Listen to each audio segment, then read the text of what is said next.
Half mv square. mgh equals to half mv square लगा दिया, ठीक है। तो प्रतीक्षा यहाँ पर mgh equal to half mv square लगा दिया, इसमें तुमने पोटेंशियल एनर्जी जीरो कहाँ पर एज्यूम किया? Sir just before touching the ground. ठीक है, तो तुमने क्या किया, इसको जीरो पोटेंशियल लाइन मान लिया। तो देखो हम लोग अपने मन से कोई भी हॉरिजॉन्टल लाइन को, किसी भी हॉरिजॉन्टल लाइन को जीरो पोटेंशियल लाइन एज्यूम कर सकते हैं। This is zero potential line. और हम लोग यहाँ पर क्या बोलेंगे कि इस पॉइंट पे पोटेंशियल एनर्जी जीरो होगा। मैं तुमको मल्टीपल अलग अलग जगह पे जीरो पोटेंशियल लाइन देके क्वेश्चन ये सॉल्व करवा दूंगा, तुमको फील आ जाएगा। तो इस पॉइंट पे अगर तुम पोटेंशियल एनर्जी का बात करो, तो अगर ये जीरो है, यहाँ पे पोटेंशियल एनर्जी क्या हो जाएगा, mgh, काइनेटिक एनर्जी जीरो। और यहाँ पर potential energy zero, kinetic energy half mv square. अब हम लोग बोलेंगे कि energy can neither created nor be destroyed, तो initial energy should be equal to final energy, right. और यहां से हमारे पास आ जाएगा v इक्वल टू √2gh। तो ये अपना एक जो स्टैंडर्ड मेथड है वो gh कैसे आया? यहाँ से इक्वेट करो ना। Okay sir. यहाँ से mm कैंसिल आउट हो जाएगा और this implies v square equal to 2gh, और v क्या आ जाएगा, ठीक है। Yes sir. तो ये अपना स्टैंडर्ड मेथड है कि हमने जीरो पोटेंशियल लाइन नीचे मान लिया और फिर सॉल्व कर दिए। मैं सेम क्वेश्चन कर रहा हूँ बट जीरो पोटेंशियल लाइन थोड़ा अलग जगह पे लेता हूँ। जीरो पोटेंशियल लाइन यहाँ पर लेके देखो तो कुछ आंसर सेम आ रहा है क्या? मान लो यहाँ से एक्सिस्टेंस ऊपर लेके देखो, क्या आंसर सेम आ रहा है या अलग आ रहा है?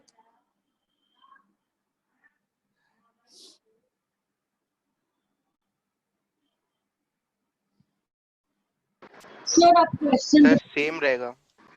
हाँ पर सेम ही आएगा। सेम ही आएगा, करके देख लो एक बार सेम आएगा। क्वेश्चन ये है कि यहाँ से ब्लॉक को ड्रॉप किया गया, ये ग्राउंड से h हाइट ऊपर है,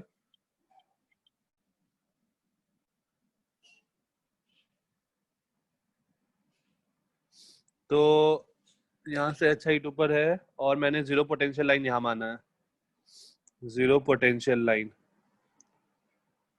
ठीक है। और ये हाइट जो है ये मैंने x माना है, एज्यूम किया। सर ये समझ नहीं आ रहा सर। हाँ ठीक है, ट्राई करो एक बार।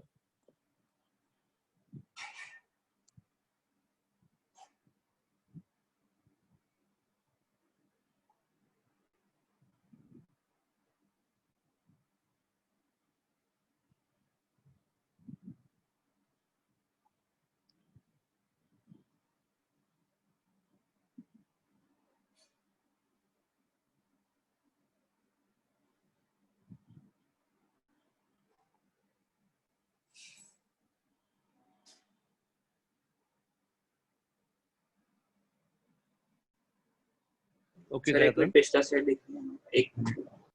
हाँ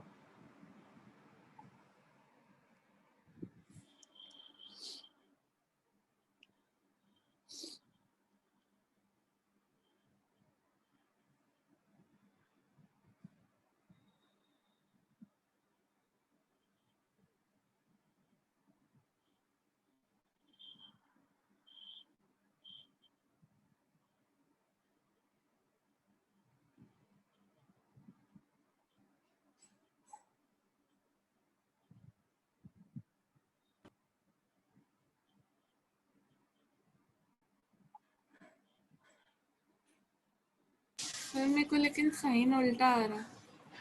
साइन उल्टा आ रहा है? नहीं, पॉसिबल नहीं है प्रतीक्षा। चलो देखते हैं इसका पोटेंशियल एनर्जी क्या लिया, ये डिस्टेंस क्या होगा, h माइनस x। इसका पोटेंशियल एनर्जी हो गया mg h minus x। Kinetic energy क्या हो गया, जीरो, क्योंकि हम ड्रॉप कर रहे हैं उधर। जीरो ड्रॉप कर रहे। यहाँ पर पोटेंशियल एनर्जी क्या होगा, माइनस mgx। माइनस mgx, क्योंकि x माइनस h। नहीं नहीं नहीं, mgx ना जीरो पोटेंशियल लाइन अच्छा से हाँ मैं देखे हाँ गया। सर, हाँ सर। यहाँ से कितना नीचे है, x डिस्टेंस नीचे है और Yes, नीचे sir. है तो -1 डाल देंगे और kinetic energy half M B square. v square. तो हम लोग क्या लिखेंगे, initial energy should be equal to final energy. तो mgh माइनस mgx ये इनिशियल एनर्जी है, should be equal to minus mgx plus half mv square. ये दोनों टर्म कैंसिल आउट हो गया और हमारे पास आ गया velocity equal to √2gh।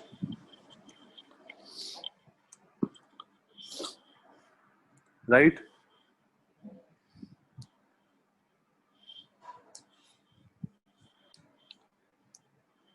Simple सा है। Yes sir.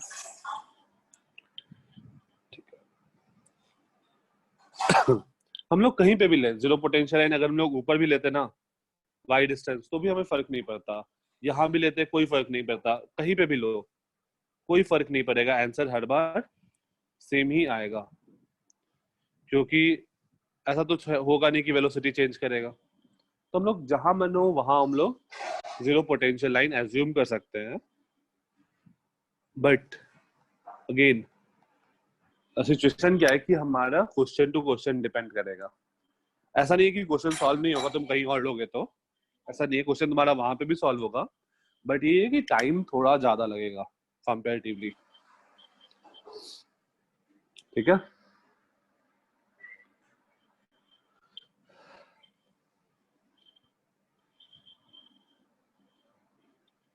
ओके अब आगे चलते हैं।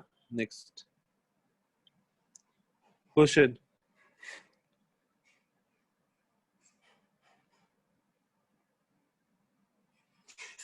ये क्वेश्चन हमने किया था क्या ऐसा वाला?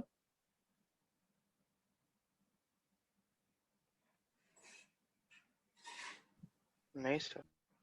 अच्छा ठीक है, तो बेसिकली ये एक ब्लॉक है 1 kg का और ये सर एक बार फ्रिक्शनलेस। प्रीवियस स्लाइड पे जाओ ना। हाँ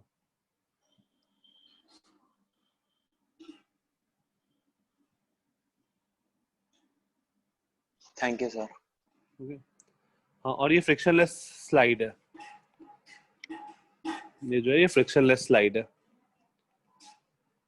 तो क्या होगा अगर मैं इस ब्लॉक को हल्का सा पुश किया तो ये ब्लॉक नीचे आएगा, यहां तक पहुंचेगा, ये लाइन जो है ना जस्ट यहाँ तक, ये हॉरिजॉन्टल है बिल्कुल, इसके बाद क्या होगा, बस यहीं तक स्लाइड है, उसका स्लाइड नहीं है।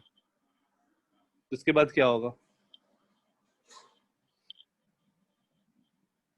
ब्लॉक के साथ, गिर जाएगा।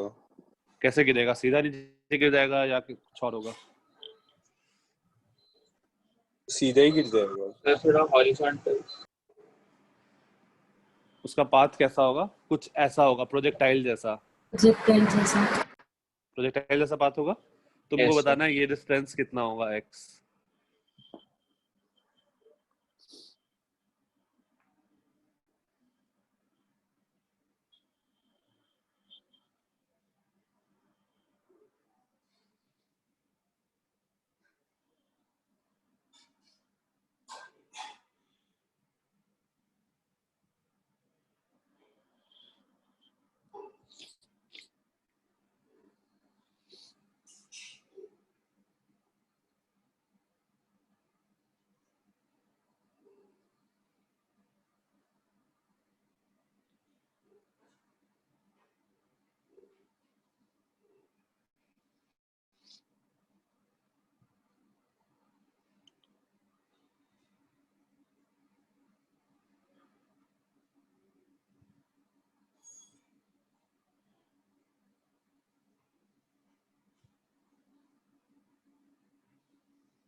सही है प्रतीक्षा।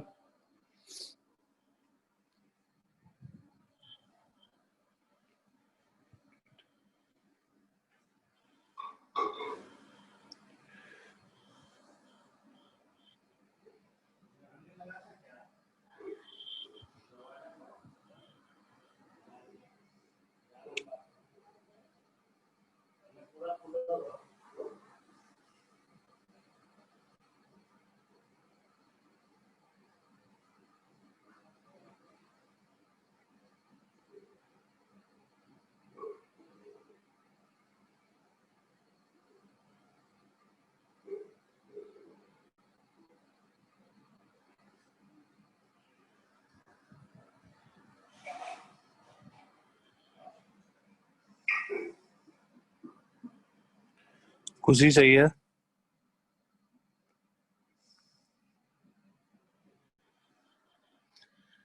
स्क्वायर रूट 5 अभिजीत नहीं। चलो सबसे पहला काम क्या होगा? सबसे पहला काम बताओ क्या है, क्या करें? Energy kinetic conservation. Energy conserve करें। वो हाँ सर, तो जीरो काइनेटिक पोटेंशियल लाइन कहाँ? एनर्जी ठीक है, जीरो सर वहाँ पोटेंशियल लाइन कहाँ एज्यूम करें? Sir 0.5 metre from the ground. ठीक है, तो देखो यहाँ पर भी हम लोग जीरो पोटेंशियल लाइन एज्यूम कर सकते हैं। तो इससे क्या होगा, अपना काम थोड़ा इजी होगा। तुम नीचे भी एज्यूम करो, कोई फर्क नहीं पड़ता है। यहाँ हमने जीरो पोटेंशियल लाइन एज्यूम कर लिया। तो इस पॉइंट पे kinetic energy zero, potential energy M G, H will be 0.5। ये हाइट जो होगा वो 0.5 मीटर होगा। सही है चैतन? तो आंसर क्या आ गया? पोटेंशियल एनर्जी आ गया 5 जूल। इस पॉइंट पे potential energy zero, kinetic energy half mv square.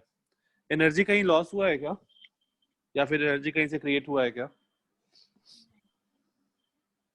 नहीं, फ्रिक्शन नहीं है तो एनर्जी लॉस हुआ नहीं होगा, और एनर्जी हम लोग कहीं से सप्लाई भी नहीं किया है।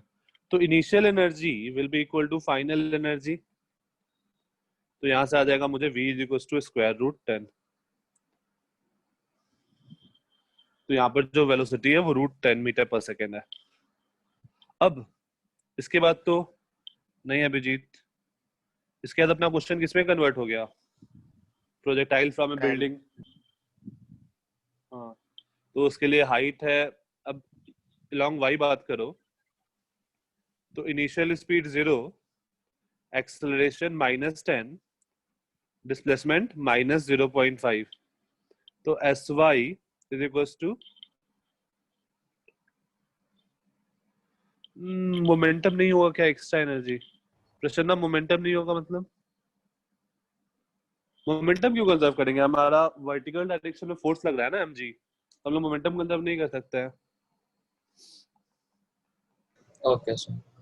ठीक है, तो यहाँ से आ गया टी स्क्वायर इक्वल टू 1/10, और this implies T is equal to 1/√10। ठीक है याद डिस्टेंस के है? दोनों को मल्टीप्लाई कर देंगे।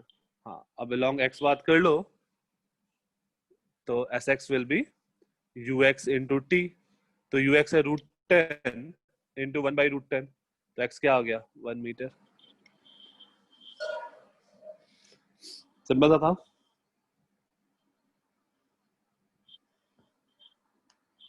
बस एनर्जी कंजर्वेशन है।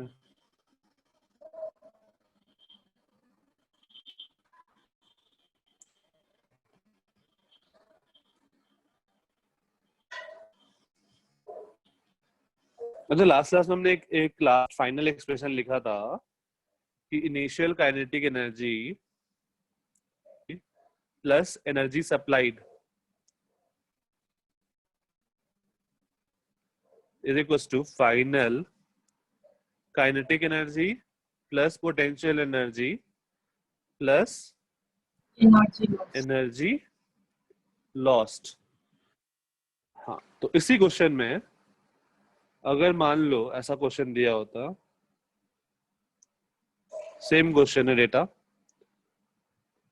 ये 1 मीटर है, ये 0.5 मीटर है, यहाँ से ब्लॉक को स्लाइड किया, just initial speed 0 just push किया, और ये ब्लॉक आके यहाँ पे रुक गया। यहाँ पर फाइनल स्पीड भी 0 है। तो बताना है, यहाँ पर फ्रिक्शन है, तुम्हें बताना है वर्क डन बाय फ्रिक्शन क्या होगा।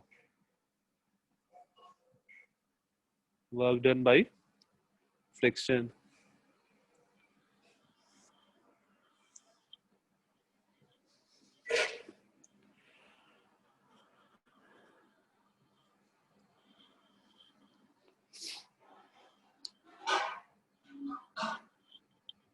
Mass same 1 kg।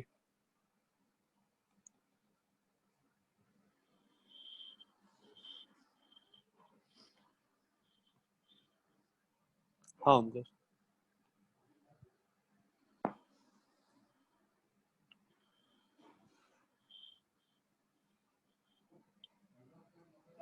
सही है खुशी।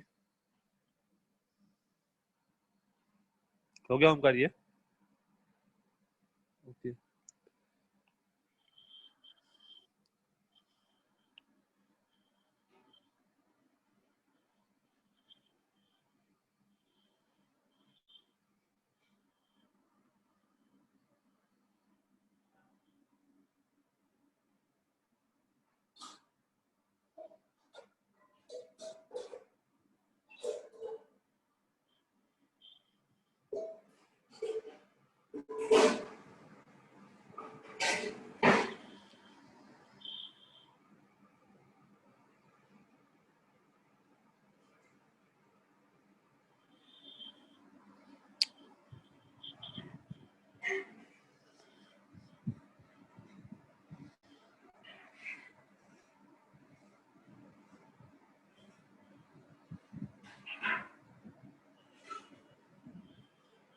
ठीक है प्रतीक्षा। ठीक है जादल, ठीक है सिंपल सा है। जीरो पोटेंशियल लाइन कहाँ माने? कहीं पे भी मानो फर्क नहीं पड़ता है। तो इस बार लेट से मैं यहाँ मान लेता हूँ। मतलब मानना वही आसान है, लेकिन लेट से मैं यहाँ मान रहा हूँ। जो हम लोग पहले माने थे वही ज्यादा बेटर है। तो पोटेंशियल एनर्जी क्या होगा? m g h that is 10 joule. Kinetic energy 0। Potential energy g h that is 5 joule. Kinetic energy 0। तो हम लोग ये वाला एक्सप्रेशन यूज करते हैं, ऊपर वाला एक्सप्रेशन यूज करते हैं। तो हम लोग क्या लिखेंगे? Initial kinetic energy plus potential energy. तो initial kinetic energy plus potential energy plus energy supplied. हमने कहीं पे एनर्जी सप्लाई किया नहीं। Is equals to final kinetic energy plus final potential energy plus energy lost. Energy कहीं पे lost हुआ friction में। तो यहाँ पर हम लोग लिख सकते हैं 10 equal to 5 plus energy lost. तो एनर्जी लॉस्ट कितना हो गया? 5 एनर्जी लॉस्ट 5 जूल। और ये एनर्जी कौन लॉस करवाया होगा? फ्रिक्शन। फ्रिक्शन। तो अगर वर्क डन बाय क्वेश्चन में पूछा है वर्क डन बाय फ्रिक्शन, तो हम लोग आंसर क्या देंगे? 5 जूल या कुछ और? 5 joule minus 5 joule. Minus 5 joule. Minus 5 joule. Friction के अपोजिट डायरेक्शन में मोशन हो रहा है, तो फ्रिक्शन निगेटिव वर्क किया होगा। और वैसे भी एनर्जी लॉस है तो -5।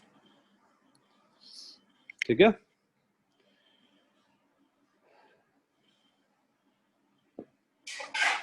ओरिजिनली 5 होना चाहिए था ना v बिना फ्रिक्शन के। कहाँ पे प्रतीक्षा? तो सर फिर हाँ, और बिना फ्रिक्शन के यहाँ पर वेलोसिटी 5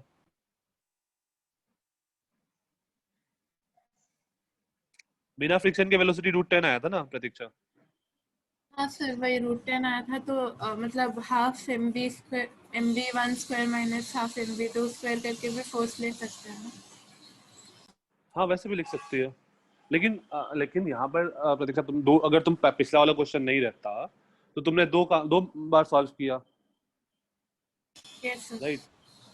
उससे अच्छा अपना एक बार में सॉल्व कर लो। ठीक है। ओके नेक्स्ट आते हैं। नेक्स्ट हेडिंग दो। स्पेस दिखाना। ये वाला। हाँ हाँ सर थैंक ठीक है, यू। नोट कर लो। हो गया? हाँ हो गया सर। ये भी हो गया? हाँ ओके नेक्स्ट हम लोग का काफी इंपॉर्टेंट है। नेक्स्ट हेडिंग दो। Vertical circle. तुम लोग बचपन में अपने आईडी कार्ड से खेले होगे, मतलब काइंड ऑफ थोड़ा बहुत ऐसा कुछ किए होगे कि ये तुम्हारा आईडी कार्ड है, तो यहाँ पर अपना फिंगर फंसा लिए इस पॉइंट पे और ऐसे पुश किए तो ये ऐसे गया हाँ। ऐसे गया, ऐसा तो किए हो ना? और सर कौन नहीं किया होगा? किया होगा, फिर थोड़ा और वेलोसिटी से किया तो थोड़ा और ऊपर तक गया, फिर वापस आया, और थोड़ा वेलोसिटी से किया तो ये ऐसा है कि कहीं गिर जाता होगा। ऐसा ये वाला पार्ट किया कि नहीं किया? कहीं गिर गया होगा ऐसे, ज्यादा वेलोसिटी हाँ से किया तो यहाँ पे ऐसे आया और ऐसे गिर गया। ऐसा वाला भी करके देखे होगे। हाँ और ज्यादा वेलोसिटी दिया तो क्या होगा, पूरा का पूरा सर्किल घूम जाएगा।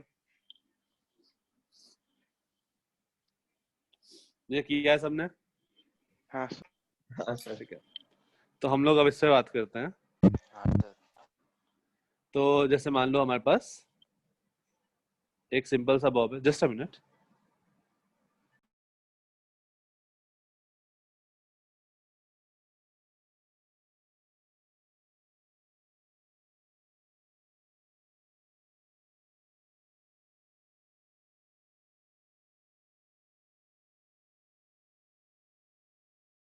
हाँ, तो अब इस वर्टिकल सर्किल में मुझे क्या पढ़ना है कि मुझे कितना वेलोसिटी यहाँ पर देना पड़ेगा ताकि ये पूरा घूम जाए।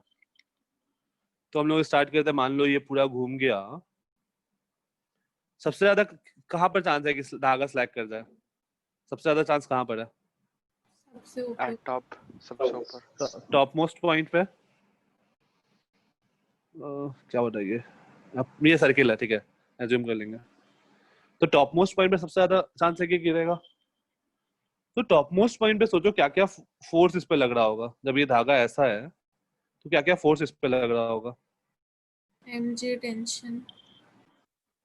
हाँ, हम लोग एज्यूम कर रहे हैं कि क्या?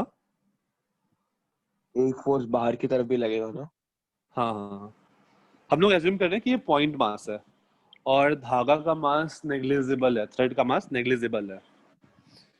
तो एक तो mg लग रहा होगा इसका वेट, एक टेंशन लग रहा होगा इस धागा में, और कोई mv फोर्स होगा? Square R. एक फोर्स होगा बाहर की ओर, mv square by R. Actually में mv स्क्वायर बाई आर क्या होता है, सेंटर की तरफ लगता है, बट अगर हम लोग उस पर बैठ जाते हैं तो वो सेंट्रीपेटल फोर्स सेंट्रीफ्यूगल फोर्स में कन्वर्ट हो जाता है, स्यूडो फोर्स जैसा। अगेन यहाँ पर थोड़ा दिक्कत होगा, ध्यान से। जो जनरली हम लोग का क्या होता है, कोई भी चीज अगर सर्किल में मूव करता है तो उस पर एक सेंट्रीपेटल फोर्स लगता है mv square by R. Centripetal force sir is actual क्या?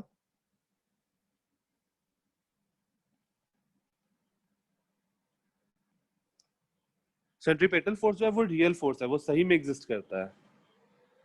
बट अगर हम लोग उस पॉइंट पे बैठ जाए, उस पॉइंट पे बैठ के इसके रिलेटिव में सोचे इस पॉइंट के, तो यही सेंट्रीपेटल फोर्स हम लोग सेंट्रीफ्यूगल फोर्स जैसा ट्रीट करते हैं, स्यूडो फोर्स जैसा। Centrifugal force is pseudo force. Centrifugal force actual में एग्जिस्ट नहीं करता है, ये एक स्यूडो फोर्स है।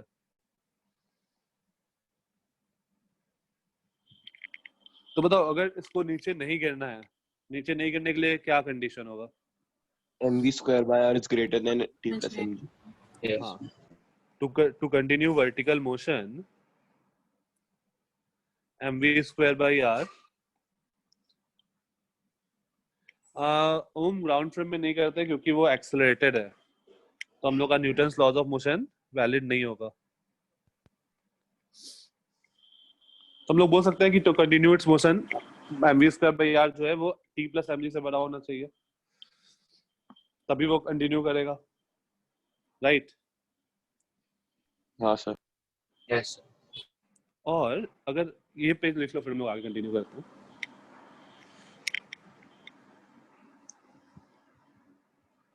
मुझे नहीं समझ आया। कहाँ पे?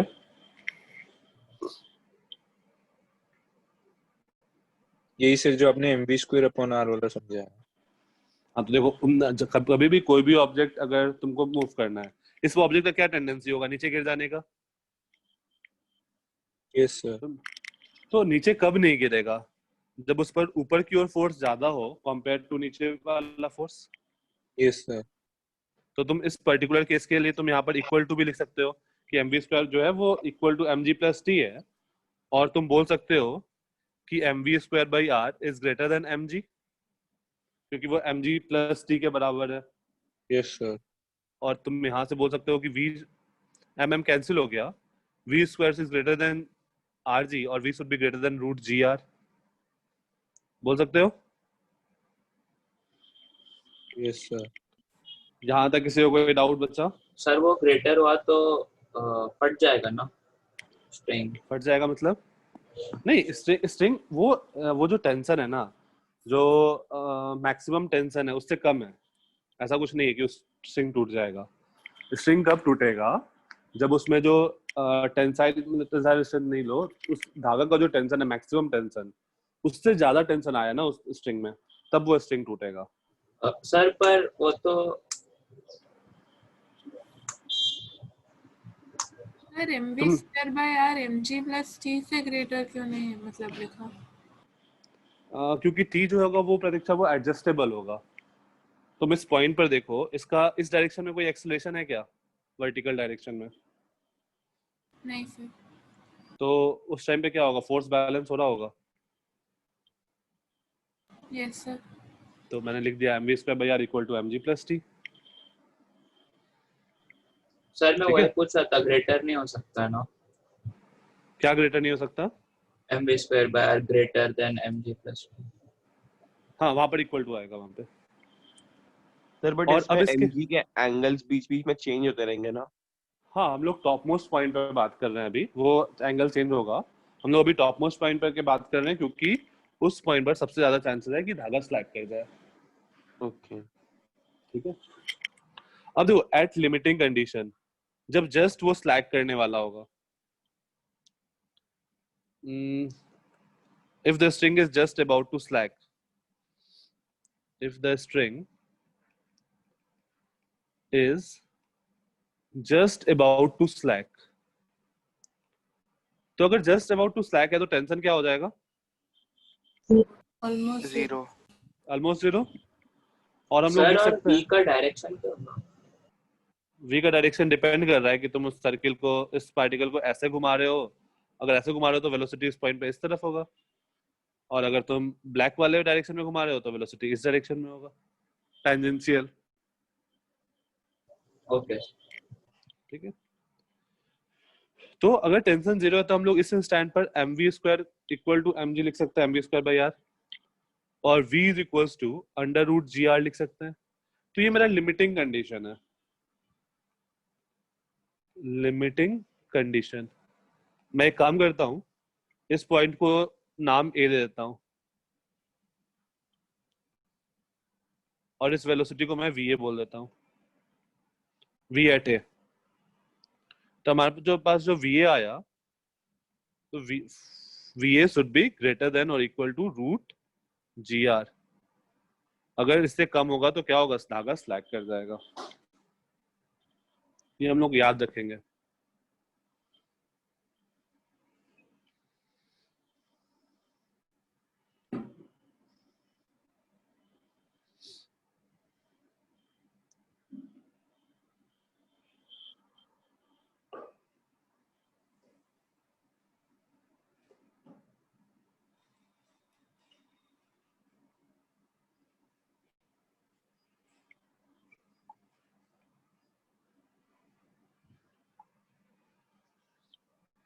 हाँ sir, what would happen if the string slack? कौन बताएगा? अगर स्ट्रिंग स्लैक होगा उसके मोशन कैसा होगा? फॉल करेगा और पाथ जो होगा वो प्रोजेक्टाइल होगा। अगर मान लो हाईएस्ट पॉइंट है तो यहाँ से ऐसे गिर जाएगा प्रोजेक्टाइल जैसा, फ्री फॉल। हाँ ठीक सर, है, v वेलोसिटी एक्ट करेगा और बस only force would be mg। हाँ एग्जैक्टली। तो प्रोजेक्टाइल फ्रॉम ए हाइट जैसा हम लोग क्वेश्चन सॉल्व कर लेंगे। हम लोग इसमें नहीं देखेंगे, लेकिन अपने जेई सिलेबस में वो है, अपने सीबीएसई वाले सिलेबस में नहीं है। तो जेई सिलेबस में वो तुम सॉल्व करोगे कि मान लो ऐसा कुछ हुआ कि ये फेंका हमने, ये यहाँ जाके स्लैग कर गया, तो ये कुछ ऐसा पाथ फॉलो करेगा, यहाँ से पहले ऊपर जाएगा थोड़ा सा प्रोजेक्टाइल जैसा और नीचे गिरेगा। तो ये क्वेश्चन हम लोग सॉल्व करेंगे जेई वाले लेक्चर में, कैसे सॉल्व करना है। तो हम लोग बोल सकते हैं eight top most point, at topmost point velocity of the particle या फिर velocity of the bob should be greater than or equal to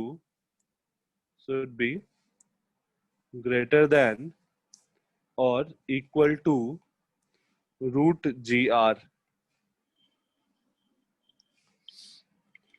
अब अगर इस पॉइंट पे वेलोसिटी पता चल गया तो फिर इन दोनों पॉइंट पे निकालो कितना वेलोसिटी होना चाहिए. ये सर्कुलर मोशन है. हमें पता चल चुका है कि इस पॉइंट पे जो वेलोसिटी है va it should be greater than or equal to root gr. Let's say this point is b, bottom most point. तो vb के लिए क्या कंडीशन होना चाहिए ताकि वह पूरा कंप्लीट कर ले, और vc के लिए क्या कंडीशन होना चाहिए. vb और vc निकालो. इसका रेडियस r हम लोग एज्यूम किए ही है.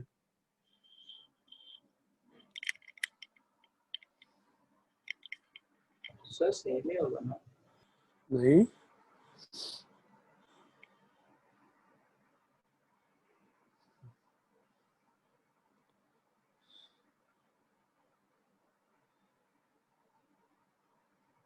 सर आप एक सेकंड के लिए प्रीवियस स्लाइड दिखाएंगे.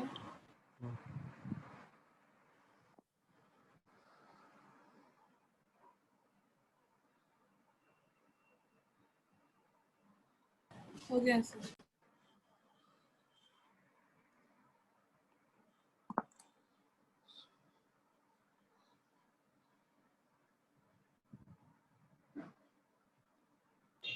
सर पॉइंट बी पे mv स्क्वायर बार कहाँ लगेगा.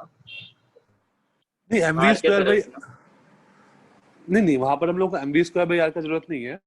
देखो b पे हम लोग क्या होगा, यहाँ से नीचे आया है ऑब्जेक्ट, तो यहाँ पर जो पोटेंशियल एनर्जी रहा होगा a पे, वो b पे आते आते कहाँ चेंज हो गया होगा, काइनेटिक एनर्जी में. टेंशन कोई वर्क किया नहीं होगा, तो तुम एनर्जी कंजर्वेशन से निकाल सकते हो b पे वेलोसिटी क्या होगा. नहीं सर, मैं अगर हम लोग जैसे हमने ऊपर वाले पॉइंट के लिए क्या वैसे ही करेंगे तो. नहीं, ऊपर वो कर नहीं सकते हो क्योंकि तुम्हारा टेंशन ऊपर लग रहा है, mg नीचे लग रहा है, और mv स्क्वायर बाई r नीचे लग रहा है. तो नीचे जाने का कोई टेंडेंसी नहीं है ना इसका. यहाँ पर नीचे में स्लैक होने का कोई टेंडेंसी नहीं है, तो यहाँ पर तुम कोई पर्टिकुलर कंडीशन नहीं लगा सकते हो कि यही होना चाहिए. Okay sir. सर तो बी ठीक है, पे जीरो पोटेंशियल लाइन मानेंगे क्या? जरूरी नहीं है, तो मान भी सकते हो, कोई दिक्कत नहीं है. अच्छा. जीरो पोटेंशियल लाइन कहीं पे भी मानो, फर्क नहीं पड़ता है.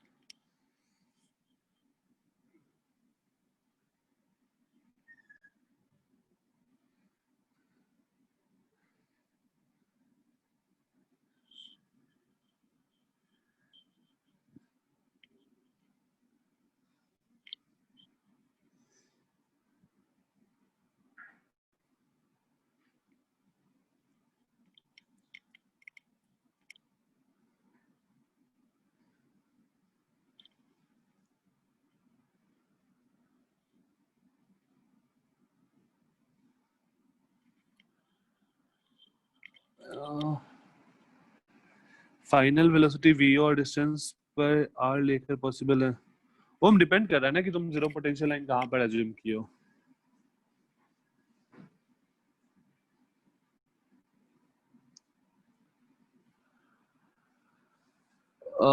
सोनक नहीं,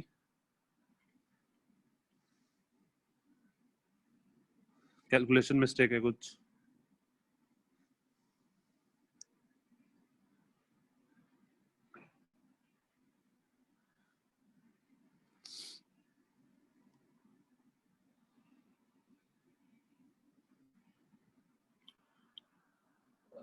हाँ,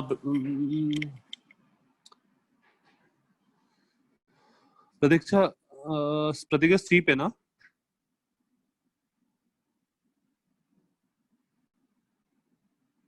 या बी पे. नहीं, बी पे गलत आया है प्रतीक्षा, वो आंसर सी पे आएगा. सोनक नहीं.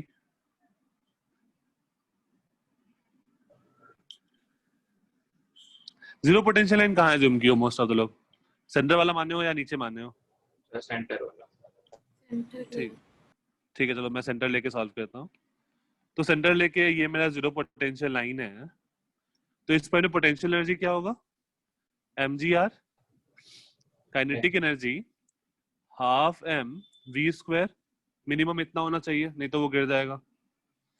आई थिंक तुम लोगों ने ये छोड़ दिया है शायद, kinetic energy. Potential energy r/2 हाँ। कर दिया गलती से, क्या कर दिया?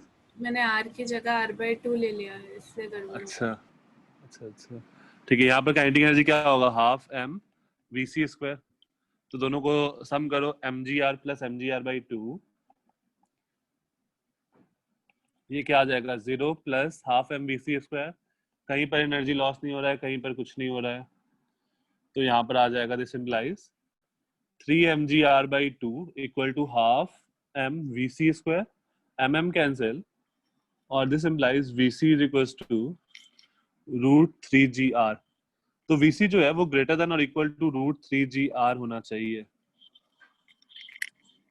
मिनिमम √3gr होना चाहिए, उससे बड़ा सर वहाँ चलेगा। पे P 0 कैसे होगा? क्या क्या होगा? P0, ये मैंने जीरो पोटेंशियल लाइन माना ना, ये रेड वाला। Okay sir. अज्यूम किया, तुम नीचे भी मान सकते हो, कोई दिक्कत नहीं है। बी पे निकालो कितना आ रहा है, सेम तरीके से again zero potential line √5gr।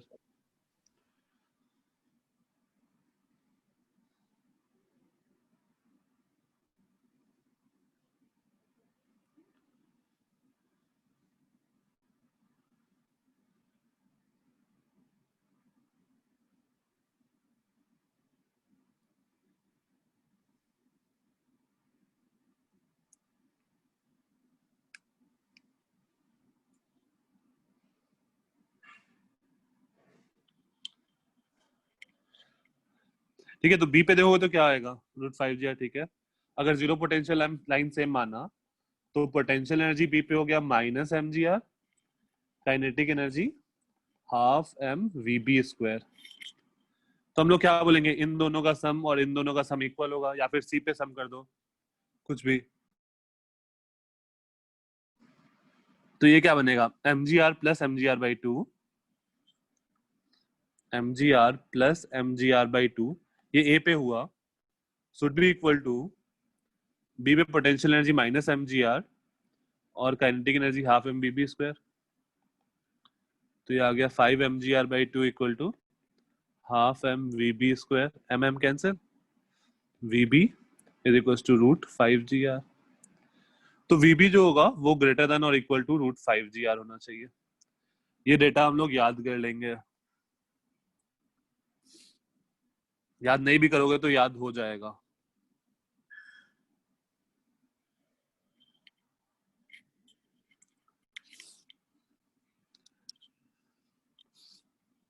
ठीक है, किसी को कोई डाउट इसमें? सर वो P पे P माइनस mgr कैसे आया? क्योंकि जीरो पोटेंशियल लाइन यहाँ है ना, और ये डिस्टेंस कितना है? r है, और जीरो पोटेंशियल लाइन के नीचे है, तो नीचे है तो हम लोग क्या लेंगे? -mgx लेते थे ना। हाँ सर, माइनस। ठीक है,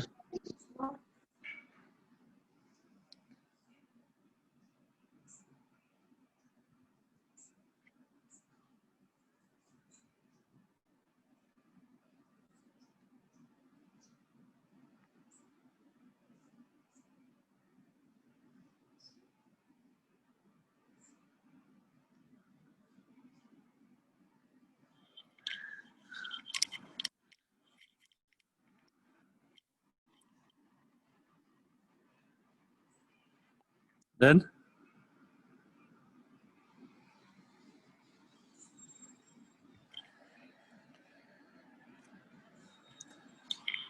ठीक है, ये हम लोग केस किसके लिए डिस्कस किए हैं? जब स्ट्रिंग है और बॉब है। स्ट्रिंग हम लोग क्या एज्यूम किए हैं? स्ट्रिंग जब मासलेस है। लेकिन अगर वही चीज हमारे पास रॉड होता, वर्टिकल सर्कल, लेकिन हमारे पास इस बार क्या है? रॉड है। तो बेसिकली क्या है? हमारे पास एक रॉड है। सर तो वो तो गिरता ही नहीं ना। हाँ, वो गिरता ही नहीं, basically massless rod. Massless rod तो ये टॉप मोस्ट पॉइंट पर जाता, ये टॉप मोस्ट पॉइंट पर जाता, तो इसमें गिरने का कोई दिक्कत नहीं है। तो यहाँ पर इसका अगर वेलोसिटी 0 भी हो तो भी मुझे कोई दिक्कत नहीं है, हाँ या ना? यस सिमिलरली यहाँ पर मैं अगर उसको 0 लेके सॉल्व करोगे तो यहाँ पर जो आएगा वेलोसिटी ग्रेटर देन और इक्वल टू √2 g r, और यहाँ पे जो वेलोसिटी आएगा ये सॉल्व करके देख लेना, ये ग्रेटर देन √4 g r आ जाएगा अगर ये रॉड रहेगा तो।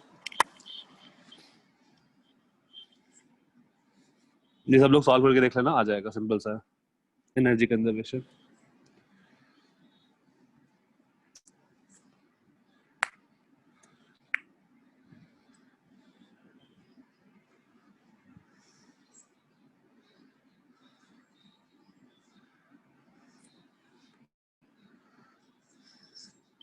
सर ये सेम केस मास्टर स्ट्रिंग के साथ भी होगा ना?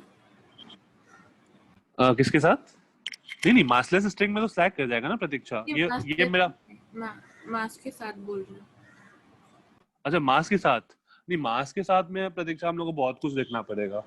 हम लोग का पोटेंशियल एनर्जी डायरेक्ट mgr नहीं होगा, तो बहुत कुछ हम लोग को साथ साथ देखना पड़ेगा, ठीक है? क्योंकि जैसे यहाँ पर अगर तुम्हारा मास है इस वाले केस में, मान लो यहाँ पर इस स्ट्रिंग का मास होता, तो तुम्हारा मास केवल r डिस्टेंस पे नहीं होता, मास ये सारे जगह डिस्ट्रीब्यूटेड होता, राइट? तो जब हम पोटेंशियल एनर्जी तुम लिखती यहाँ पे, तो क्या पोटेंशियल एनर्जी mgr होता? हर पॉइंट की अलग अलग हो जाती। हर पॉइंट की अलग अलग हो जाती। क्वेश्चन को कॉम्प्लेक्स करने के लिए और कॉम्प्लेक्स किया सकता है कि उस थ्रेड का लीनियर मास डेंसिटी देता, और वो लीनियर मास डेंसिटी वेरिएबल होता, अलग अलग पॉइंट पे अलग अलग मास होता, मास डेंसिटी होता। तो हम लोग क्वेश्चन को ऐसा कुछ भी कंपेयर मतलब कॉम्प्लेक्स कर सकते हैं, बट फिर सॉल्व करने में डिफिकल्ट होगा। ठीक है प्रतीक्षा, ये दो स्पेशल केस है, ये दोनों हमें पढ़ना है। इनफैक्ट अपने जेई में भी हम लोग जब वर्टिकल स्लाइड का वर्टिकल सर्किल का बात करेंगे तो स्ट्रिंग हम लोगों का मासलेस ही रहेगा, मास वाला नहीं आएगा, ठीक है? हाँ सर अगला स्लाइड दिखाइए ना। प्रश्न इसके बाद वाला। हाँ सर। हाँ।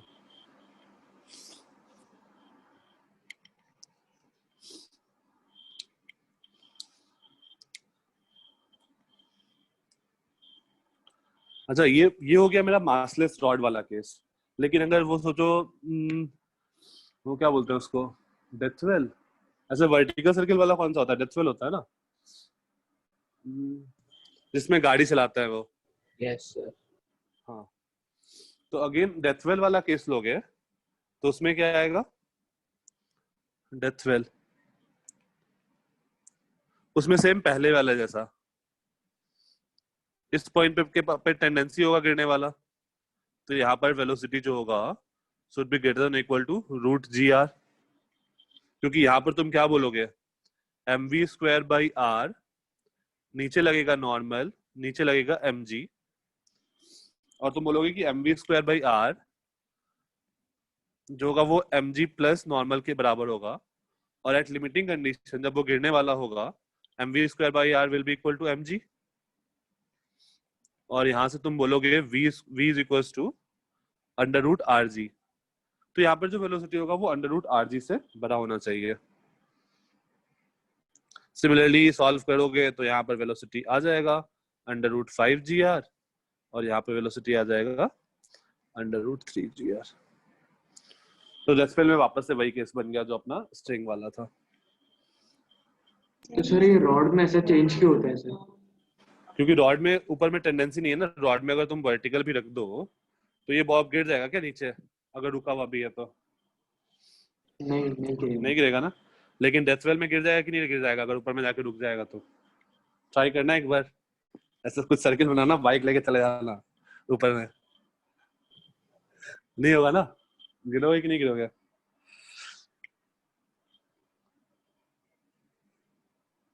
सर डेथ वेल नहीं है शायद।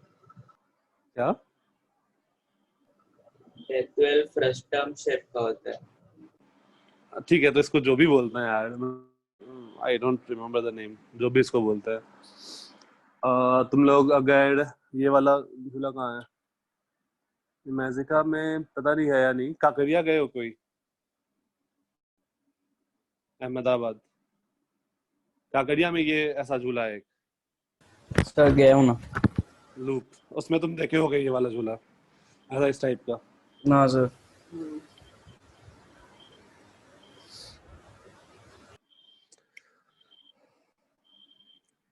ठीक है, नेक्स्ट क्वेश्चन।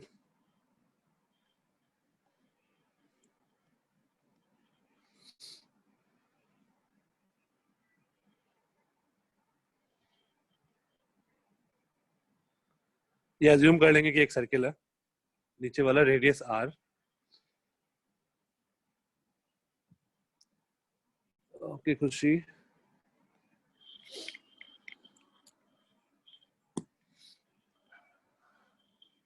हाँ, तो मान लो यहाँ पर हमारे पास एक टॉय कार है टॉप मोस्ट पॉइंट पर, ये हाइट h है, मैं इसको हल्का सा पुश कर रहा हूँ। तो हल्का सा पुश किया मतलब स्पीड 0 दिया, अप्रोक्सीमेटली नेग्लिजिबल स्पीड दिया।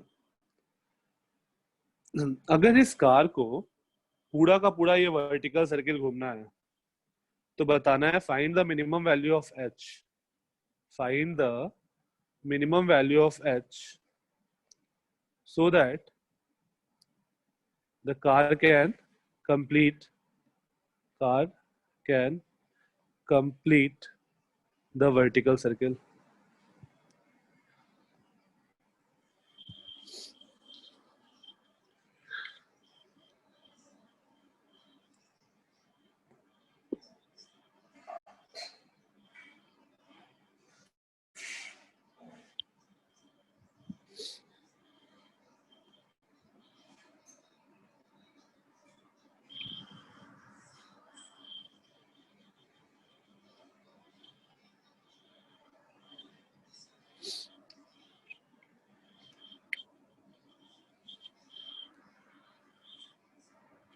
फ्रिक्शनलेस सरफेस है हर जगह। ओके प्रतीक्षा, सारी जगह फ्रिक्शनलेस सरफेस है।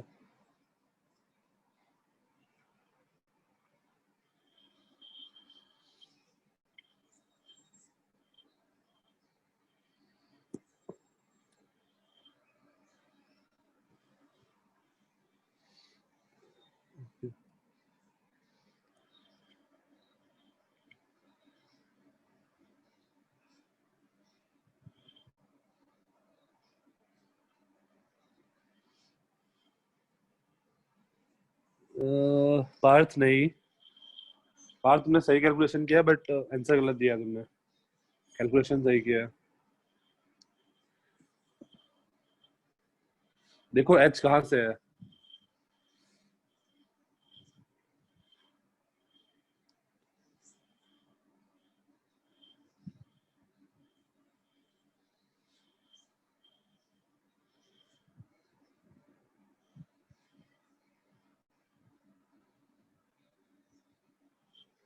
सही है चैतल।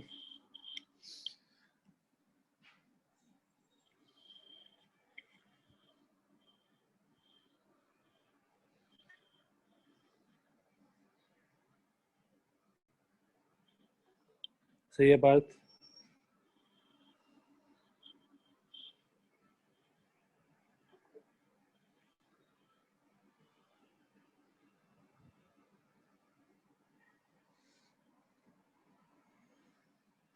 खुशी सही है।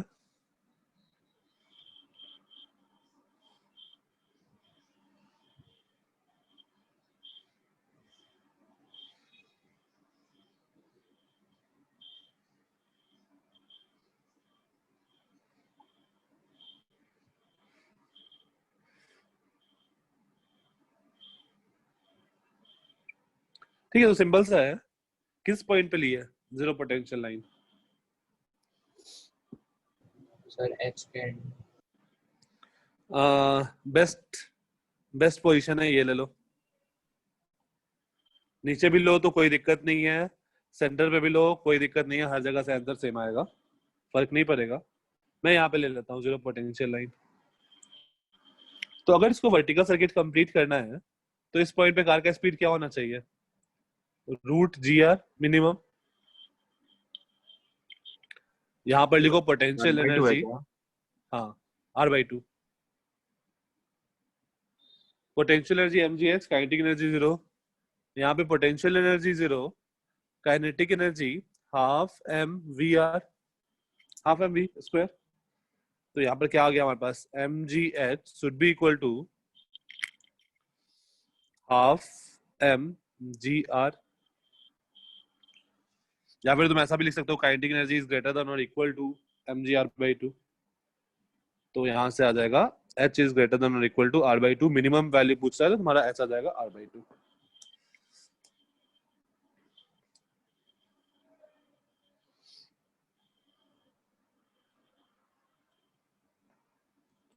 सिंपल सा था क्वेश्चन। Yes sir.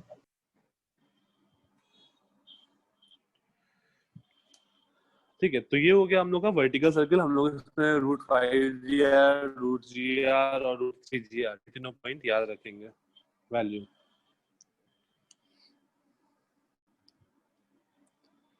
और इसका मतलब हम लोग थोड़ा और आगे पढ़ लेते हैं, फिर इस पे मतलब कंबाइन करेंगे चैप्टर सबको और उसमें ये क्वेश्चन फिर से डालेंगे।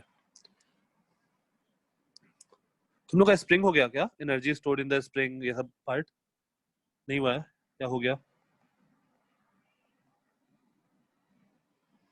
जे लेक्चर में? हाँ, फ्रिक्शन वाला भी पूछेगा, वो मैं तुमको डिस्कस करूंगा स्प्रिंग के बाद। स्प्रिंग हुआ है?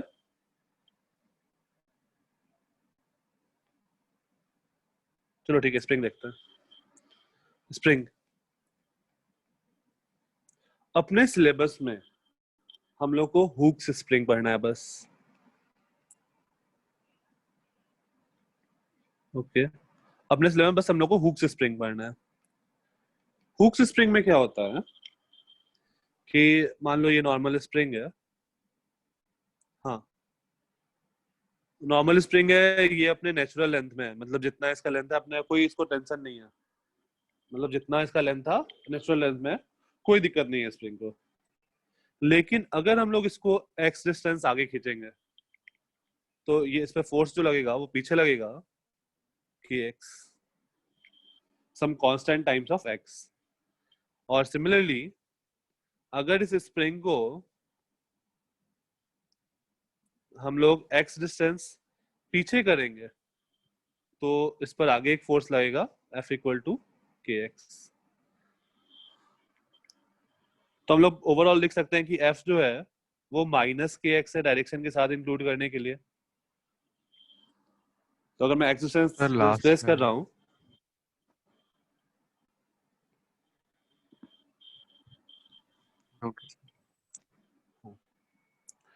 तो अगर मैं x डिस्टेंस आगे डिस्प्लेस कर रहा हूं तो फोर्स पीछे लग रहा है, x डिस्टेंस पीछे डिस्प्लेस कर रहा हूं तो फोर्स आगे लग रहा है।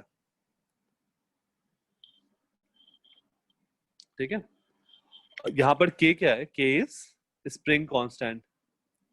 यूनिट क्या होगा स्प्रिंग कांस्टेंट का?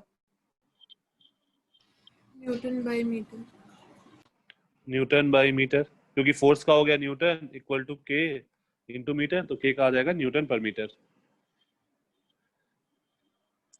ठीक है, तो हो सकता है कभी कभी तुमको डेटा न्यूटन पर सेंटीमीटर में दे दिया कि स्प्रिंग कांस्टेंट इज 50 न्यूटन पर सेंटीमीटर, तो इसका ऐसा यूनिट में क्या होगा कन्वर्जन?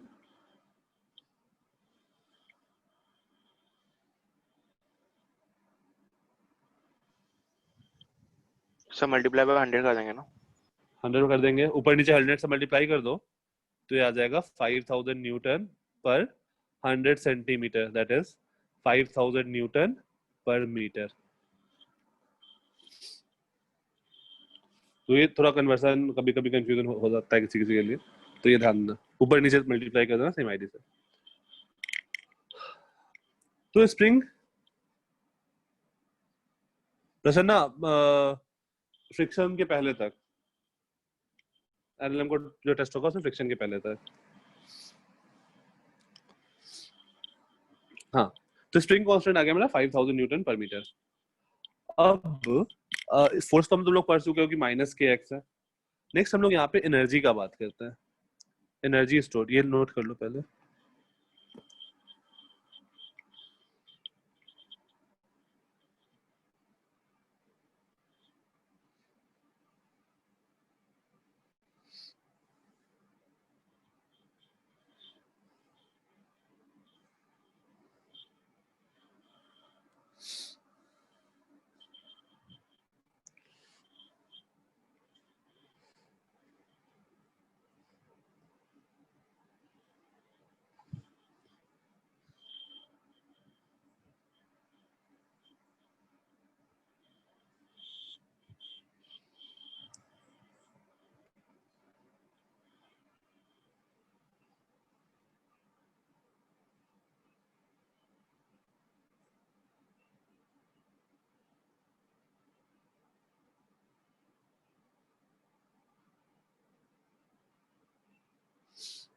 हो गया।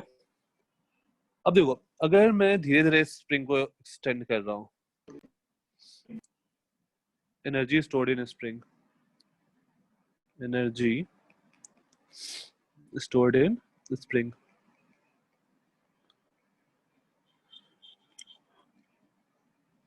हाँ थर्ष,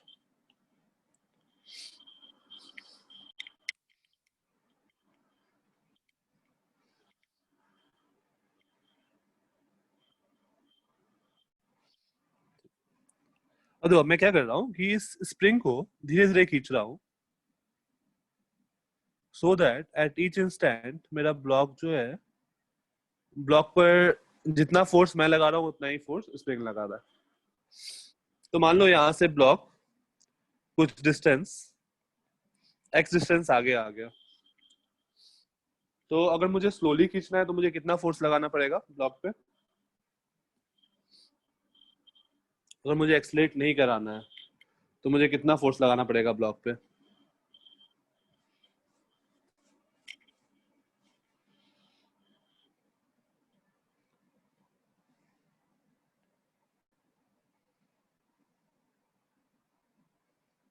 हाँ जल्दी से। अगर हमें एक्सलेट नहीं कराना है, मतलब मैं ब्लॉक थोड़ा सा स्प्रिंग कांस्टेंट की है, मैं ब्लॉक को एक्स डिस्टेंस आगे खींचा हूँ, अब मुझे ब्लॉक को एक्सलेट नहीं कराना है, तो इस पर जितना फोर्स सर पीछे लग रहा है, एक्सलेट नहीं कराना मतलब? एक्सलेट नहीं कराना है मतलब मुझे अप्रोक्सीमेटली जीरो वेलोसिटी से मूव कराना है, तो नेट फोर्स जीरो होना चाहिए ना। अगर एक्सलेट नहीं कराना है तो स्लोली मूव कराना है। सर नहीं समझ आ रहा आपका। सर केक से पुल कर लोगे ना? हाँ के एक्स से ही पुल करेंगे। तो एक्सलेट नहीं कराना है मतलब मुझे बहुत स्लोली स्लोली ब्लॉक को आगे ले जाना है, तो बहुत स्लोली स्लोली अगर मुझे मूव कराना है तो एक्सेलरेशन जीरो होना चाहिए, और this implies net force zero होना चाहिए। अभी ये फील आया? सर मतलब पीछे नहीं जाना चाहिए? नहीं पीछे नहीं जाना चाहिए, आगे बहुत धीरे धीरे मूव करा रहे हैं ब्लॉक को। ओके। ठीक है, तो अगर एक्स डिस्टेंस इलोंगेटेड है तो स्प्रिंग इस पर के एक्स फोर्स लगाएगा पीछे की तरफ, तो मुझे आगे की तरफ के एक्स फोर्स लगाना पड़ेगा। अब मान लो इस के एक्स फोर्स लगाने के कारण ब्लॉक जो है वो डी एक्स डिस्टेंस डिस्प्लेस करता है, तो work done by the force क्या होगा? Work done by force by applied force कितना आएगा? थोड़ा सा डिस्प्लेसमेंट मूव कराने के लिए एफ डी एक्स, और एफ कितना है? के एक्स है, तो के x d x, right.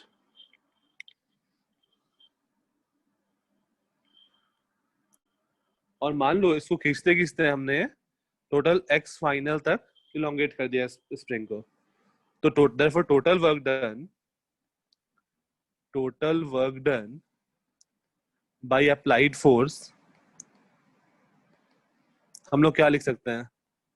Integral of k x d x initially zero से एक्स फाइनल तक, तो ये देखो क्या आ जाएगा? के एक्स डी एक्स का integration k x square by two, that is k x final square by to.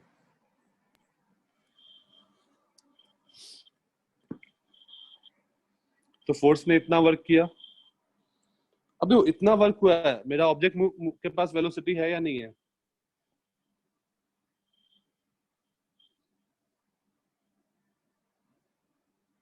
हाँ। ऑब्जेक्ट को मैंने बहुत धीरे धीरे मूव कराया तो वेलोसिटी नहीं है, तो ये जो भी मैंने वर्क किया वो कहाँ चला गया होगा? So work done by the force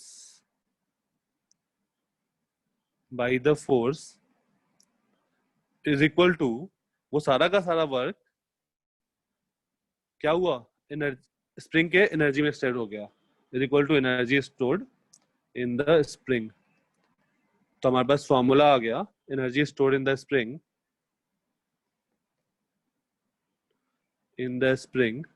ये क्या होगा? हाफ के एक्स स्क्वायर।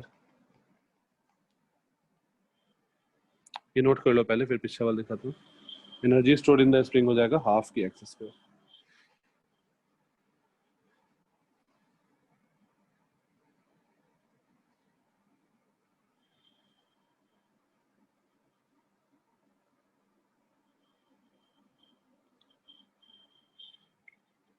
सर आप एक और बार ब्रीफ कीजिए ना। हाँ देखो मैंने क्या किया, ब्लॉक को धीरे धीरे खींच रहा हूँ, तो धीरे धीरे खींचने के लिए जितना स्प्रिंग मेरे पे फोर्स लगा रहा होगा ब्लॉक पे, उतना ही मुझे आगे की ओर फोर्स लगाना पड़ेगा। जितना स्प्रिंग फोर्स लगा रहा है उतना मुझे आगे फोर्स लगाना होगा। यस तो मुझे भी के एक्स फोर्स लगाना पड़ा। यस अब के एक्स फोर्स से मान लो मेरा डिस्प्लेसमेंट डी एक्स हुआ, तो वर्क डन क्या होगा? के x d x, force into displacement. Yes और टोटल वर्क डन करने के लिए क्या निकाले हम लोग? उसको इंटीग्रेट कर दें, हाँ सर समझ गया। ठीक है। और वो सारा का सारा वर्क डन कहाँ चला गया? Energy stored in the spring में।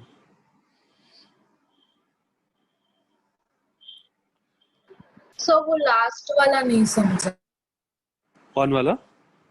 वो जो energy stored in the spring वाला लास्ट इसके ठीक है जो लिखा है वो। ठीक है। अभी देखो मैंने इतना वर्क किया के x final square by 2।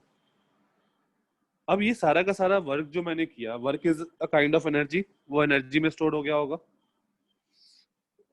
Right? Yes हाँ खुशी, अब वो एनर्जी में स्टोर हो गया, तो किसके एनर्जी में स्टोर हुआ? ब्लॉक का पोटेंशियल एनर्जी तो चेंज हुआ नहीं, तो वो क्या हो गया? स्प्रिंग के पोटेंशियल एनर्जी में कन्वर्ट हो गया। तो वो जितना, ठीक है, तो तुम इसको ऐसा भी लिख सकते हो, potential energy of the spring. हम लोग इसको स्प्रिंग का पोटेंशियल एनर्जी बोलते हैं। तो पोटेंशियल एनर्जी जरूरी नहीं है कि ग्रेविटेशनल पोटेंशियल एनर्जी ही हो, mgh ही हो।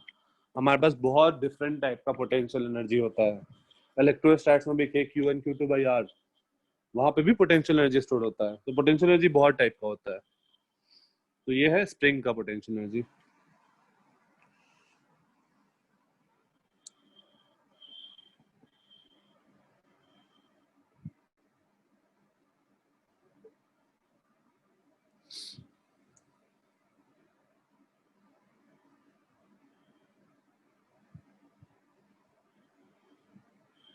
डन।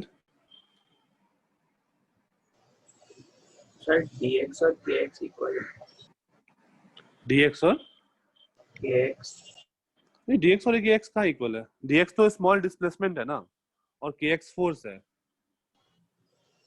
हाँ सर सॉरी सर। तो force into displacement, work done. हाँ सर मेरा हो गया, आप अगला से। ठीक है ओके।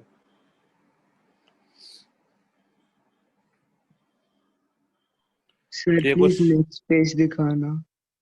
हाँ हाँ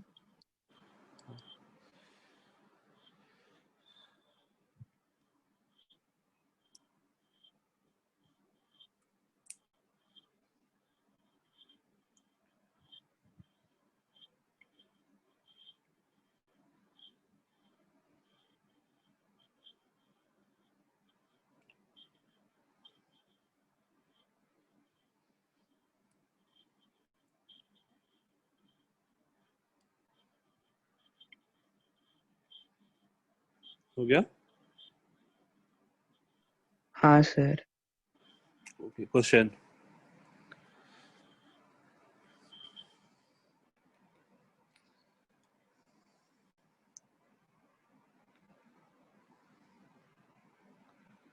यहाँ पर एक स्प्रिंग है, ये ब्लॉक है, मास 10 kg, ये इधर जा रहा है with a velocity of 5 metre पर second, spring constant is 250 newton पर मीटर, बताना है फाइंड। तो देखो ब्लॉक जा, और ये फ्रिक्शनलेस है, अभी पहला क्वेश्चन में फ्रिक्शनलेस है, तो ये ब्लॉक जाएगा, उसके बाद क्या होगा, स्प्रिंग को हिट करेगा, फिर स्प्रिंग को कॉम्प्रेस करेगा, तो बताना है find the maximum compression of the spring, compression of the spring.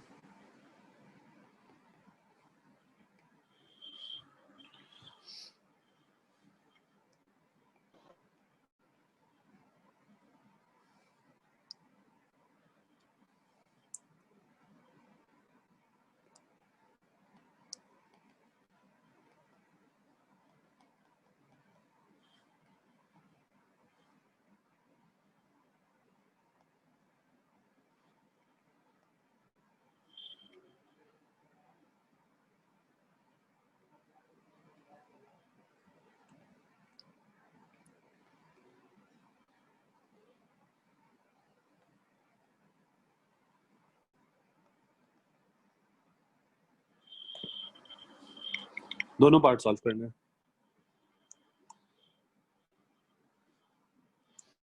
Okay, एक आंसर आया 0.5 into 10 into 10 into 25.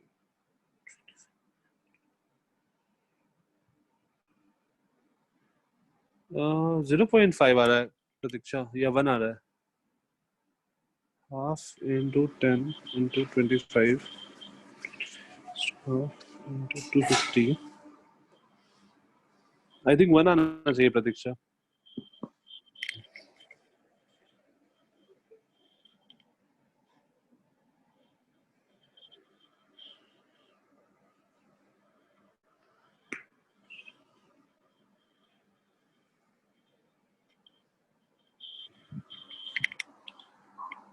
Yes sir, बनाएगा, सॉरी। Okay.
क्या करेंगे अगेन, ये क्वेश्चन किस चीज का है,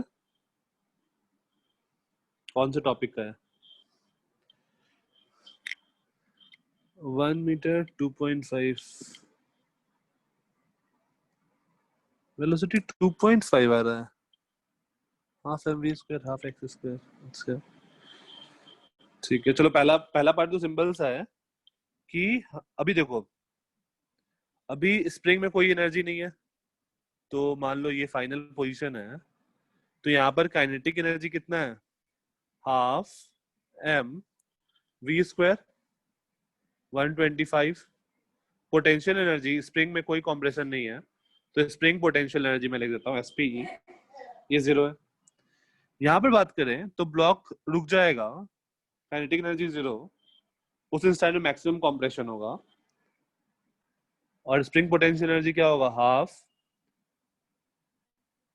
ओके खुशी, हाफ के x square k is 250 x square, that is 125 x square. Energy conservation कर दो तो हमारे पास आ जाएगा 125 x square इक्वल टू 125 और x इक्वल टू 1 मीटर. तो ये आ गया हम लोग का पहला पार्ट.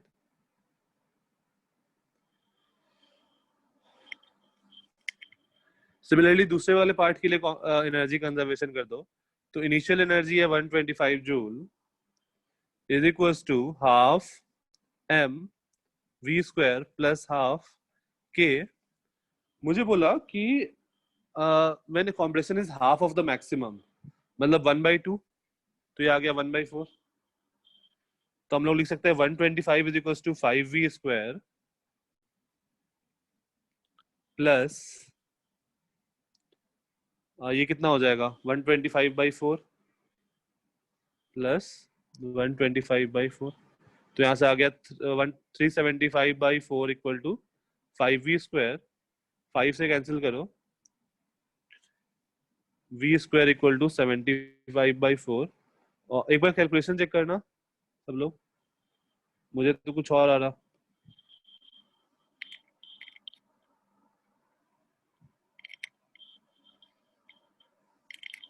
सर मैं डिस्कनेक्ट हो गया था, बी पार्ट वापस से बताइए. हाँ तो देखो बी पार्ट में क्या है, इनिशियल एनर्जी क्या है 125 joule yes is equals to, अब ब्लॉक कितना कॉम्प्रेशन है, हाफ मीटर का, हाफ ऑफ द मैक्सिमम, मतलब हाफ मीटर का कॉम्प्रेशन है. तो स्प्रिंग में एनर्जी कितना होगा, हाफ के एक्स स्क्वायर, तो हाफ इंटू 250 इंटू 1/2 का square that is 1/4 plus block के पास energy that is half mv square. तो आ गया 125 equal to 5v square plus 125/4. तो यहाँ से आ गया 125 माइनस 125/4 क्या हो जाएगा, सर 5v स्क्वायर कैसे? 5v स्क्वायर है ना, half mv square, half into 10 into v square. Block के पास एनर्जी भी तो होगा ना, मान लिया v वेलोसिटी है. ये आया या स्टार्टिंग से देखे, ये समझ में आया?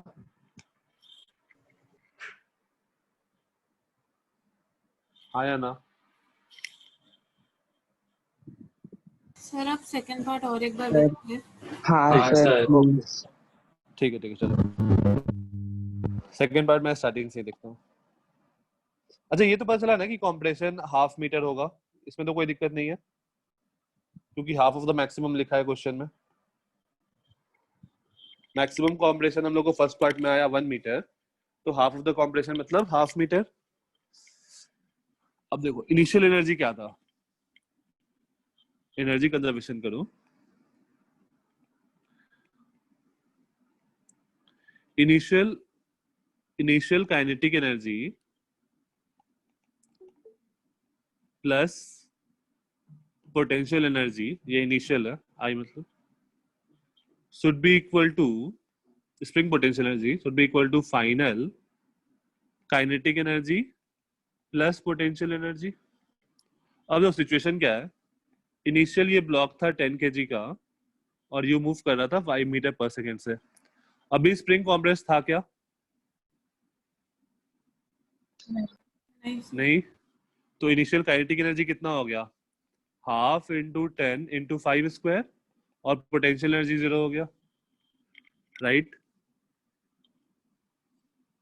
Yes sir. अब जब ये यहाँ पहुंचा तो कॉम्प्रेशन कितना है 1/2 मीटर. यस तो हाँ, तो अब काइनेटिक एनर्जी ऑफ ब्लॉक में मान लेता हूँ कि ब्लॉक का वेलोसिटी v है, तो half into m into V square ये काइनेटिक एनर्जी हो गया. स्प्रिंग में कितना एनर्जी स्टोर्ड है, हाफ के x square, right? Yes sir. अब क्या ये दोनों एनर्जी इक्वल होना चाहिए या नहीं होना चाहिए, कहीं एनर्जी लॉस हुआ है? सर फ्रिक्शन नहीं तो लॉस नहीं हुआ. हाँ, कहीं पे फ्रिक्शन नहीं है, कोई लॉस नहीं हुआ, तो ये दोनों एनर्जी इक्वल बोल सकते हैं. तो हमारे पास आ गया 525 10 250 120. हाँ सर आप ये सेकंड केस कभी का ले रहे हो जब भी ब्लॉक वहां पे ब्लॉक अपने मैक्सिमम कॉम्प्रेशन का हाफ है, मतलब देखो मैक्सिमम ओके कॉम्प्रेशन कितना हाँ हुआ था, 1 था 1 तो हुआ। 0.5 हाफ। हाँ ठीक है, हाँ तो thank you. 5v² plus 125/4, right. अब 125 माइनस 125/4 क्या होगा, 125 into 4 हो गया 500 minus 125, that is 375/4 is equals to 5v²। 5 से कैंसिल करो, अब तो ठीक है ना। हाँ सर अभी समझ गया। और यहाँ से आ गया v is equals to √75/2 metre पर सेकेंड।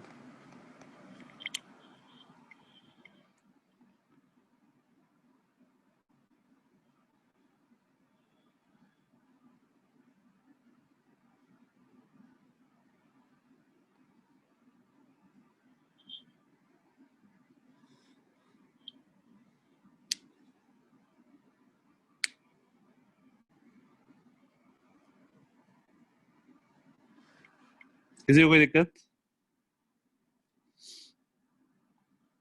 सर आप और एक क्वेश्चन ऐसा दीजिए ना। हाँ ठीक है, ओके। थोड़ा थोड़ा डिफिकल्ट है या इतना ही difficulty?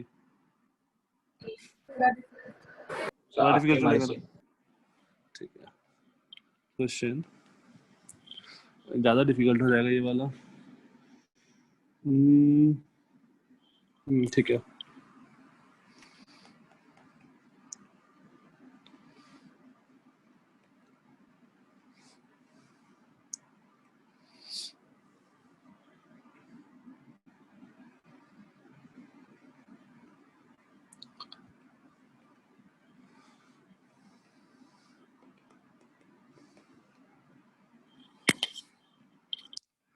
Mass 2 kg let's say, spring constant 200 Newton पर मीटर। ठीक है, ये स्प्रिंग जो है ये ब्लॉक से अटैच नहीं है, ऐसा मान लो स्प्रिंग को, ऐसा है, स्प्रिंग ब्लॉक से अटैच नहीं है। तो क्वेश्चन है कि अगर हम लोग इस ब्लॉक को ऐसे पीछे पुश करेंगे तो पहले तो बताओ कि क्या होगा, ब्लॉक को अगर हम लोग पुश करके छोड़ेंगे तो क्या होगा, ये सोचो सबसे पहले।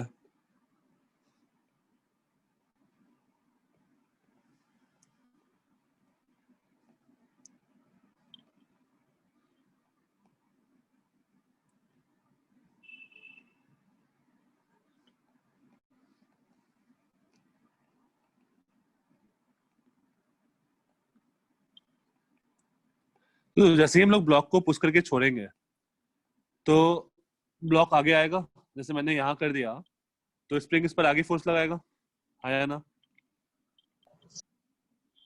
तो स्प्रिंग आगे फोर्स लगाएगा तो जब तक ब्लॉक यहाँ वापस से यहाँ पहुंचेगा अपने पोजीशन पे, तब तक ये आगे कुछ की और कुछ वेलोसिटी गेन कर लिया होगा। तो बताना है कितना डिस्टेंस हम लोग इसको पीछे की ओर कॉम्प्रेस करें सो दैट कि ये अब आगे जाएगा और ये वर्टिकल सर्किल पूरा कंप्लीट कर ले।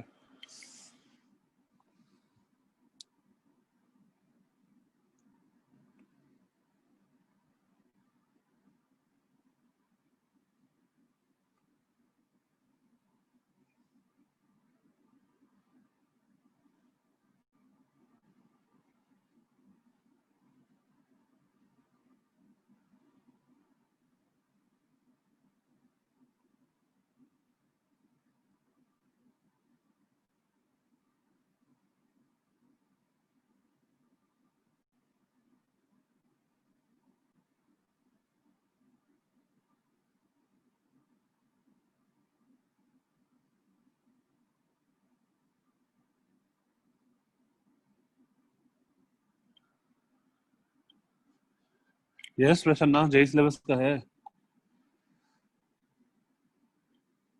पढ़ाया जाएगा तुम लोग को जेई सिलेबस सर में। जी को टेरेज्यूम कर लूं?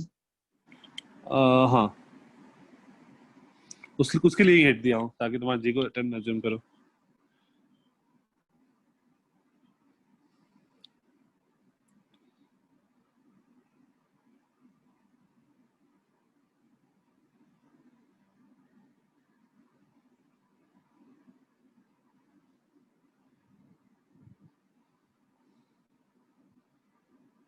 इसका कौन सा चैप्टर है? ये तुम्हारा है वर्क एनर्जी, अच्छी और में वर्क एनर्जी एंड पावर करके चैप्टर का।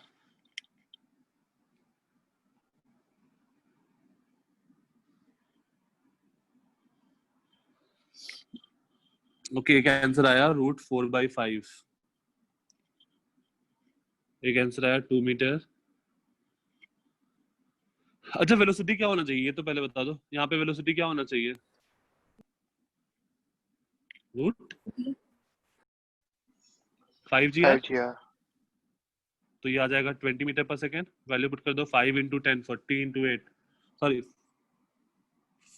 सर मैंने ऊपर वाले पॉइंट पे लिया। सर ऊपर वाले पॉइंट पे लेंगे ना। तो ऊपर वाले पर क्या फर्क पड़ता है? तुम नीचे में अगर तुम 20 दे दो तो वो ऊपर तक तो घूम ही जाएगा। तो ऊपर वाले पॉइंट पर तुम फिर फाइनली क्या करोगे, यहाँ पे वेलोसिटी निकालोगे, फिर यहाँ से एनर्जी कंजर्वेशन करके यहाँ पे वेलोसिटी निकालोगे, तो वापस से 20 आ जाएगा। करके देख लो, करना है तो। ठीक है, हम डायरेक्ट ऊपर वाले से कंपेयर नहीं कर सकते। ऊपर वाले से डायरेक्ट नहीं, ऊपर वाले से मेहनत हो जाएगा ना ज्यादा। ऊपर वाले से पहले तुमको यहाँ से यहाँ में पोटेंशियल एनर्जी और प्लस काइनेटिक एनर्जी बैलेंस करना पड़ेगा, तो एक इक्वेशन एक्स्ट्रा आ जाएगा ना। 2 mgr भी ऐड करना पड़ेगा। हाँ, तो तुम्हारे पास एक इक्वेशन एक्स्ट्रा होगा, मतलब ज्यादा मेहनत करना पड़ेगा। ओके खुशी, सर मैंने ऊपर वाला डायरेक्टली इक्वेट कर दिया, तो गलत आया शायद। हाँ सर, मैं वही कर रहा था। ठीक है, नहीं वहां पे नहीं। अब देखो यहाँ पे देखो वेलोसिटी 20 होना चाहिए। अब मान लो तुमने एक्स डिस्टेंस डिस्प्लेस किया हो, तो यहाँ पर वेलोसिटी 0 था ब्लॉक का, तो इनिशियल ब्लॉक का काइनेटिक एनर्जी प्लस स्प्रिंग में potential energy should be equal to, जब ब्लॉक जस्ट सेपरेट हो गया तो ब्लॉक का काइनेटिक एनर्जी प्लस स्प्रिंग का पोटेंशियल एनर्जी होना चाहिए कि नहीं होना चाहिए? तो हमारे पास आ गया 100x² = 400 और this implies x = 2 metre. Sir आपने डायरेक्ट कर दिया सर। हाँ, क्योंकि एनर्जी तो हम लोग डायरेक्ट कंजर्व कर सकते हैं।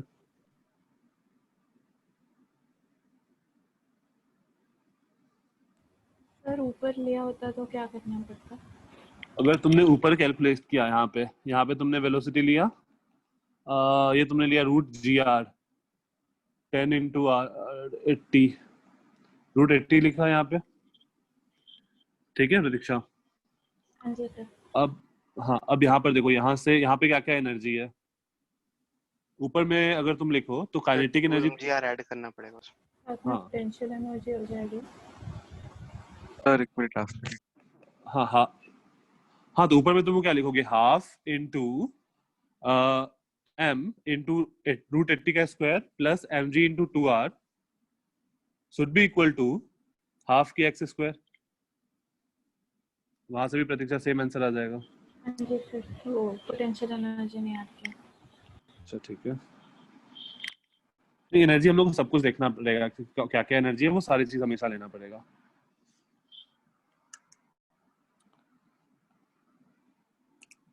ठीक है, ये आसान सा है एनर्जी कंजर्वेशन। इनिशियल एनर्जी देखना है, फाइनल एनर्जी देखना है, सॉल्व कर देना है। एक डिफिकल्ट क्वेश्चन मैं तुम लोगों को होमवर्क दे रहा हूँ, थोड़ा सा डिफिकल्ट है कंपेयर टू।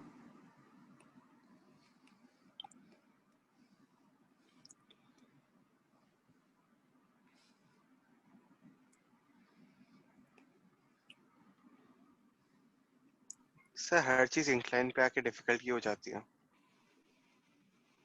हाँ, क्योंकि थोड़ा कंपोनेंट का इन्वॉल्वमेंट होता है। डिफिकल्ट नहीं है इनफैक्ट, बस यहाँ पर ध्यान से सोचना है एनर्जी कंजर्वेशन कैसे करेंगे वो। ये ब्लॉक है m मास का, ये स्प्रिंग जहां तक है ना, स्प्रिंग यहाँ पर नेचुरल लेंथ में है अभी, नेचुरल लेंथ, और ब्लॉक इससे h हाइट ऊपर है। मैंने ब्लॉक को छोड़ दिया, इनिशियल स्पीड 0, तो ये ब्लॉक नीचे आएगा, और कहीं यहाँ पर आके रुकेगा। तो बताना है कितना कॉम्प्रेस होगा spring. Find the compression of the spring, find the maximum compression of the spring। Sir हम लोग ये इंक्लाइन प्लेन में जीरो पोटेंशियल लाइन कैसे एज्यूम कर सकते हैं? यहीं पे एज्यूम कर लो जीरो पोटेंशियल लाइन। ओ ठीक है सर। जीरो पोटेंशियल लाइन हमेशा हॉरिजॉन्टल होगा, कभी ऐसा मत ले लेना जीरो पोटेंशियल लाइन, ऐसा कभी नहीं होगा, क्योंकि इसमें हर पॉइंट पोटेंशियल एनर्जी अलग अलग होगा, एक्चुअल पोटेंशियल एनर्जी। ठीक है, के क्या है? के है, के को के मान लो। कॉम्प्लेक्स हो जाएगा क्या? नहीं हो जाएगा सॉल्व। के स्प्रिंग कांस्टेंट के ही है, वेरिएबल्स के टर्म में सॉल्व करो। मास m सब कुछ चाहिए, ठीक है। और कुछ मतलब थीटा ये सब तुम ले सकते हो, बट थीटा नहीं दिया हुआ है, थीटा के टर्म में सॉल्व करना है।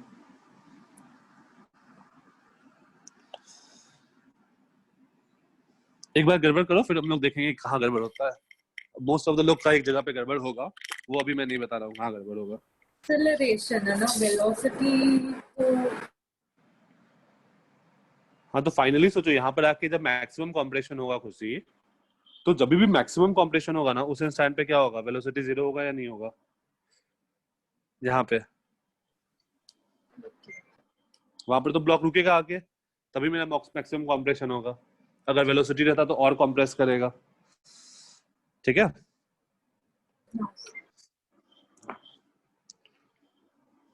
ठीक है। आज की क्लास में किसी को कोई डाउट?